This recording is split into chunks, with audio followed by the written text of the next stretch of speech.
Hey guys, what's up? Welcome back to another video. Ben and I are out in Indiana today on some public land. We've been sitting most of the afternoon in this spot and haven't seen much but a small buck so far.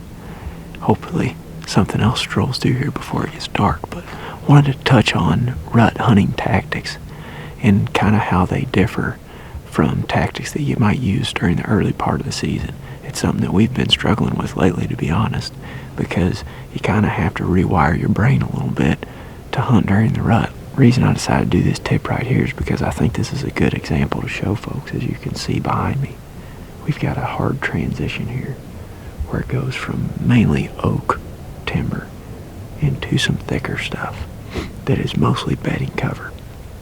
And in these oaks, even several hundred yards from the transition, we're finding rubs and scrapes that were left back in early October, late September. And that sign's from this fall, so it looks like it's a good spot to hunt over. However, most of that sign was left when those deer were just on feeding patterns and they were down there browsing on acorns. Now in November, a lot of those acorns in this particular instance have been cleaned up. Bucks are more concerned with hooking the downwind side of these bedding areas during the day, trying to smell if a doe is coming into heat. And that buck that we saw today was doing exactly that. He was following this transition. Right here, there's a faint trail around it, and he was scent checking this bedding area. At least that's what I think he was doing. And there's a few rubs along it that are fresh, but way more rubs down here in the woods back behind Ben and the camera, where a lot of those rubs were left as feeding sign during the early part of the season. And that's something that we get tripped up with too. It's like we see that sign and we want to hunt over it, but what are the bucks doing right now? What are they actively searching for? And once November hits, it's all about does and it's all about breeding. To be honest, we've hunted scrapes, we've hunted rubs, we've hunted all kinds of buck sign in the last few days and haven't seen hardly anything. The only time we've seen deer on this rut trip is when we find the does. Miraculously, the bucks are just there. Doesn't matter if there's buck sign there or not. They're just moving in closer to the does. Like on our way in here today, we cut a bunch of sign that we probably should have sat over, because the only reason I didn't is because there was another tree stand in the area, so somebody had been hunting it already, so we burned through it. But it was fresh deer sign on a late dropping oak tree that had fresh acorns on the ground.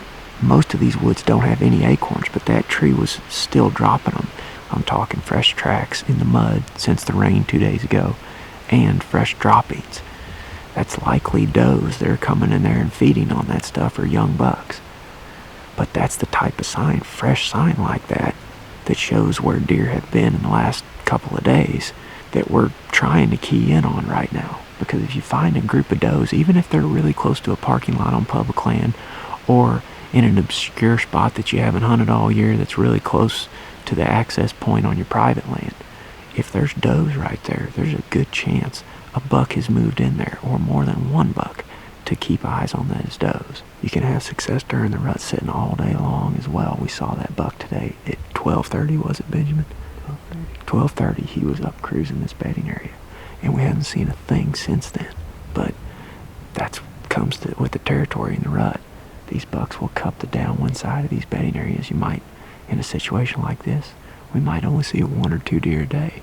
But if we're sitting right here, when they come through to scent check this bedding area, we're going to get an easy 15-yard broadside shot, as long as the wind cooperates. But anyway, just wanted to throw a few of those tips at y'all. That's what we're dealing with in the woods right now. We're trying to adapt what best we can, and hopefully we can get a buck down here in Indiana real soon.